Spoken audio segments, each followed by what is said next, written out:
स्वागत है आपका आज के 1 मई 2020 के करंट अफेयर्स में। तो बिना कोई टाइम गवाए चलिए शुरू करते हैं। पहला प्रश्न है, किस मशहूर बैंकर ने हाल ही में भ्रष्टाचार रोधी निगरानी संस्था केंद्रीय सतर्कता आयोग में सतर्कता आयुक्त के रूप में शपथ ग्रहण की है?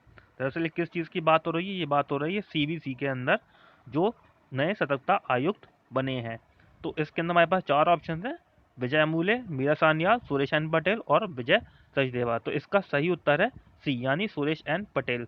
सुरेश एन पटेल जो है इससे पहले आंध्रा बैंक के अंदर सीईओ का पदभार संभाल रहे थे और आंध्रा बैंक से पहले वो ओबीसी का कार्यभार संभाल रहे थे। तो आंध्रा बैंक जो है वो, अब आपको ये भी पता होगा किस बैंक में विलय हो गया है, उसका कैनरा बैंक के अंदर विलय हो गया। और इस तरीके से ओबीसी बैंक अब क्या बन गया है? PNB bank. तो ये इसकी थोड़ी एक्स्ट्रा नॉलेज थी। चलिए बढ़ते हैं आगे नेक्स्ट क्वेश्चन की तरफ। नेक्स्ट क्वेश्चन है, केंद्रीय सतर्कता आयोग सीवीसी में सतर्कता आयोग के पद का कार्यकाल कितना होता है? यानी इसके अंदर वो पूछना चाह रहे हैं कि कितने वर्ष का होता है। तो इसका सही उत्तर है 4 वर्ष का। हाँ जी, कंफ्यूज मत होइएगा, 5 वर्ष या 3 वर्ष नहीं है। इसका सही उत्तर है कौन सा? 4 वर्ष। तो जो सतर्कता आयुक्त है इसका कार्यकाल कितने वर्ष का होता है? 4 वर्ष का। इसके बारे में कुछ मुख्य बिंदु जान लेते हैं। जो केंद्रीय सतर्कता आयोग है इसकी स्थापना हुई थी कब? 1964 में। और इसकी स्थापना की जो सिफारिश थी वो किसने की थी? के संथानम समिति ने। इसी में बता रहे हैं कि आंध्र बैंक के जो पूर्व एमडी और सीईओ सुरेश एन पटेल है, इनको नया आयोग बनाया गया है। और इसके साथ साथ केंद्रीय सतर्कता आयोग अधिनियम 2003 के अनुसार जो अध्यक्ष के रूप में एक केंद्रीय सतर्कता आयुक्त होगा और सदस्य के रूप में 2 से अन्य सतर्कता आयुक्त इसके अंदर हो सकते हैं। बढ़ते हैं नेक्स्ट क्वेश्चन की तरफ। कौन सा देश 2020 तक एशियाई विकास बैंक का सबसे बड़ा कर्जदार है? तो जो एशियाई विकास बैंक है यानी एडीबी बैंक के ऊपर हमने कल भी कुछ क्विज किए थे, कल भी कुछ प्रश्न किए थे, तो कल की वीडियो देख सकते हैं आप। एडीबी के जो सबसे बड़ा कर्जदार है वो कौन सा देश है? देखिए इसके अंदर कंफ्यूज करने के लिए पाकिस्तान जो है दे रखा है ऑप्शन में, लेकिन पाकिस्तान सबसे बड़ा कर्जदार नहीं है। सबसे बड़ा कर्जदार कौन है? भारत है। तो इसका सही ऑप्शन है ए। इसके बारे में थोड़ी और बात जान लेते हैं। भारत सबसे बड़ा कर्जदार तो है ही, साथ में इसका चौथा सबसे बड़ा शेयर धारक भी है। तो एशियाई विकास बैंक ने भारत को लगभग 30 बिलियन डॉलर की मंजूरी भी दी है। हाल ही में दरअसल क्या हुआ है कि एशियाई विकास बैंक ने कोविड-19 से निपटने के लिए देश की प्रक्रिया के वित्त पोषण के लिए भारत के लिए $1.5 बिलियन कोविड-19 पैकेज की घोषणा की है। ये घोषणा क्यों की है? ये एडीबी के कोविड सहायता कार्यक्रम का ही एक हिस्सा है, जिसके तहत बैंक ने जो एशिया के देश हैं उनकी अपनी अर्थव्यवस्थाओं को दोबारा से पुनर्जीवित करने के लिए लगभग 20 बिलियन डॉलर प्रदान किए हैं, जिसके अंदर लगभग $1.5 बिलियन केवल भारत को दिए गए हैं। तो आगे चलते हैं नेक्स्ट क्वेश्चन की तरफ। नेक्स्ट क्वेश्चन है, किस रेटिंग एजेंसी ने अनुमान लगाया है कि भारत 2020 और 21 में 0.2% की दर से बढ़ेगा? यानी ये किसने कहा है कि इंडिया के अंदर 0.2% की बढ़ोतरी होगी? तो इसके अंदर हमारे पास चार ऑप्शंस हैं, Indira, Moody's investor service, CRISIL और सेबी। तो इसके अंदर सही जवाब है इसका मूडीज इन्वेस्टर सर्विस। इन्होंने ही ये बताया है। अब ये मूडीज है क्या? ये जो मूडीज इन्वेस्टर सर्विस है दरअसल ये न्यूयॉर्क में स्थित एक ग्लोबल रेटिंग एजेंसी है, इसे मूडीज भी कहते हैं। हाल ही में 2020-21 में भारत की जो जीडीपी विकास दर है इसको इन्होंने 0.2% तक घटा दिया है। सरकार द्वारा जो राष्ट्रव्यापी लॉकडाउन घोषित किया गया था कोविड-19 से बचने के लिए, उसमें मूडीज ने विकास दर के अनुमान को 5.2% से घटाकर कितना कर दिया है? 2.5% कर दिया है। हालांकि मूडीज ने यह पूर्वानुमान भी लगाया है कि 2021-22 में भारत की जो वृद्धि दर है वो कितनी रहेगी? 6.2% रहेगी। तो ये एक न्यूयॉर्क की ग्लोबल रेटिंग एजेंसी है। बढ़ते हैं आगे नेक्स्ट क्वेश्चन की तरफ। नेक्स्ट क्वेश्चन हमारा है फाइनेंस से रिलेटेड। मैक्स फाइनेंशियल सर्विसेज के साथ अपने संयुक्त उद्यम में किस भारतीय निजी क्षेत्र के बैंक ने मैक्स लाइफ इंश्योरेंस में 30% हिस्सेदारी हासिल करने की घोषणा की है? यानी वो कौन सा ऐसा निजी क्षेत्र का बैंक है जिसने मैक्स लाइफ इंश्योरेंस के अंदर 30% हिस्सेदारी खरीदने की घोषणा की है? तो इसका सही उत्तर है एक्सिस बैंक। दरअसल एक्सिस बैंक ने ये किया है। एक्सिस बैंक ने 30%, इसकी पहले भी लगभग 25% की हिस्सेदारी थी, जिसको इन्होंने बढ़ाकर अब 30% कर दिया है। 70% हिस्सेदारी किसके पास रहेगी? वो मैक्स लाइफ इंश्योरेंस के पास ही यानी मैक्स फाइनेंशियल सर्विसेज के पास ही रहेगी। बढ़ते हैं नेक्स्ट क्वेश्चन की तरफ। वर्ष 2020 के लिए 5 सदस्यीय ब्रिक्स ब्लॉक का अध्यक्ष कौन सा देश है? इसके बारे में हमने पहले भी बताया था। जो ब्रिक्स है इसके अंदर 5 देश आते हैं। 5 देशों में बी से ब्राज़ील है, आर से रशिया है, आई से इंडिया है, सी से चाइना है और एस से जो इसका लेटेस्ट 2010 के अंदर दोस्त बना है साउथ अफ्रीका। तो इसके अंदर अभी इसका अध्यक्ष कौन है? वर्तमान अध्यक्ष इसका रूस है। तो रशिया के पास इसकी अध्यक्षता है। इसके बारे में कुछ और पॉइंट्स देख लेते हैं। तो ब्रिक्स के हमने सदस्य देशों के नाम हमने बता दिए हैं। और हाल ही में रूस ने क्या किया था, वीडियो कॉन्फ्रेंसिंग के माध्यम से कोरोना वायरस पर ब्रिक्स के जो विदेश मंत्री हैं उनकी बैठक की अध्यक्षता की थी। और इसके अंदर जो भारत का प्रतिनिधित्व किसने किया था? एस जयशंकर जी ने इसका प्रतिनिधित्व किया था। आगे बढ़ते हैं। हाल ही में किस भारतीय प्रौद्योगिकी संस्थान ने शोधकर्ताओं ने भारत में कोविड-19 के प्रसार की भविष्यवाणी करने के लिए एक वेब आधारित डैशबोर्ड प्रकृति विकसित किया है? देखिए, प्रकृति को इन्होंने जो है इस तरह से बोला गया है, जिसके अंदर PRACRITI की फुल फॉर्म से, जैसे PR से बनता है प्रेडिक्शन, A से बनता है असेसमेंट, C से और R से बनता है कोरोना। तो इसकी बाकी की I और T की जो है आप बताइएगा फुल फॉर्म कमेंट में। तो इसके बारे में ये पूछ रहे हैं कि किस भारतीय प्रौद्योगिकी संस्थान ने ये प्राकृति विकसित की है। दरअसल ये प्राकृति है क्या? ये एक ऐसा ऐप है, ये ऐप कह लीजिए, डैशबोर्ड है, पोर्टल है, जहाँ पर सारे प्रेडिक्शंस को देखते हुए, मौसम को देखते हुए, या फिर किसी राज्य ने वहाँ पर लॉकडाउन लगाया है या नहीं लगाया है, उन सबको देखते हुए यह अनुमान लगाया जाता है कि आगे होने वाले समय में वहाँ पर कितने लोग कोरोना से प्रभावित हो सकते हैं। तो इसको किसने बनाया है? IIT दिल्ली ने। तो सही जवाब है इसका IIT दिल्ली। बढ़ते हैं नेक्स्ट क्वेश्चन की तरफ।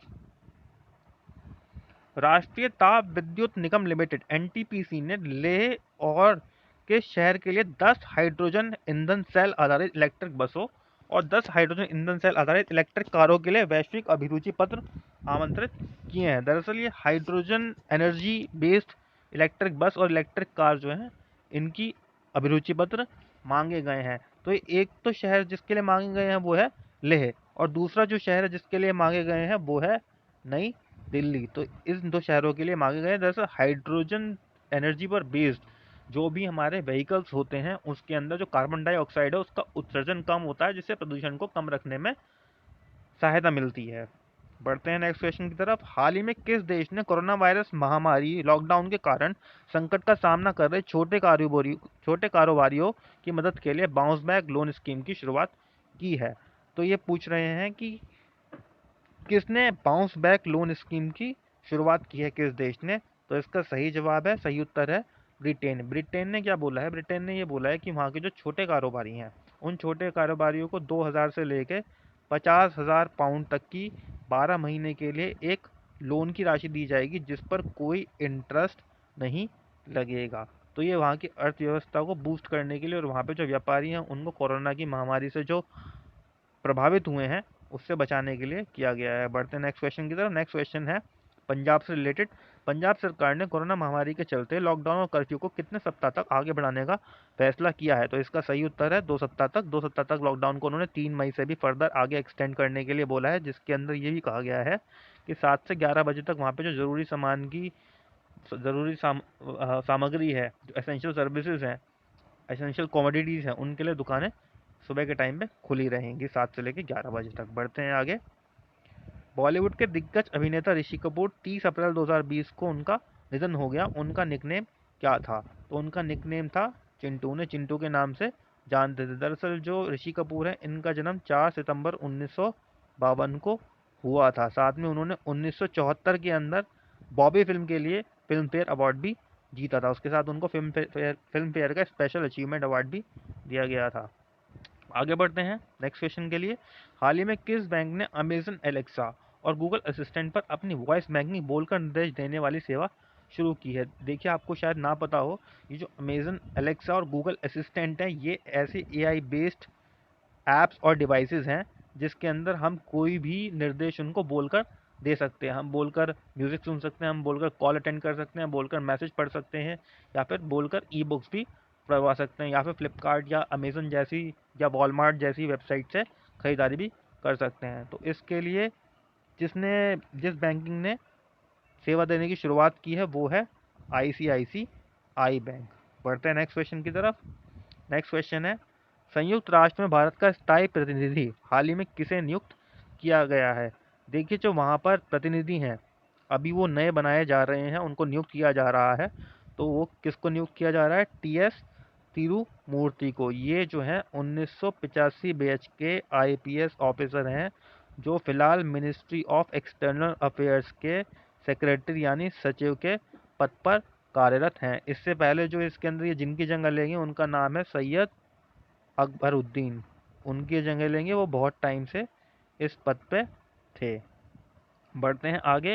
हाल ही में किस राज्य ने महात्मा गांधी राष्ट्रीय ग्रामीण रोजगार गारंटी योजना के तहत 18 लाख से अधिक अकुशल कामगारों को रोजगार मुहैया कराकर राज्यों की सूची में पहला स्थान हासिल किया है? तो इसका सही उत्तर है छत्तीसगढ़। छत्तीसगढ़ नंबर 1 पर है, नंबर 2 पर है राजस्थान, जिन्होंने ये काम करके दिखाया है, और नंबर 3 पर है यूपी। बढ़ते हैं आगे नेक्स्ट क्वेश्चन की तरफ।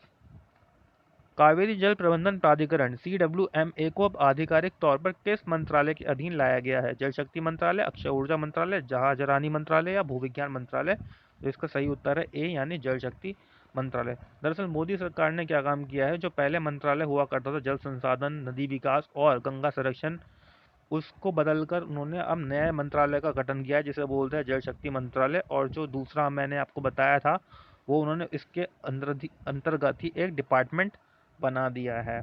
अब ये सारे मुद्दे जो जल से रिलेटेड हैं और नदियों से रिलेटेड हैं उनको देखा करेंगे। दरअसल कावेरी जल प्रबंधन प्राधिकरण की भी स्थापना किस लिए की गई थी?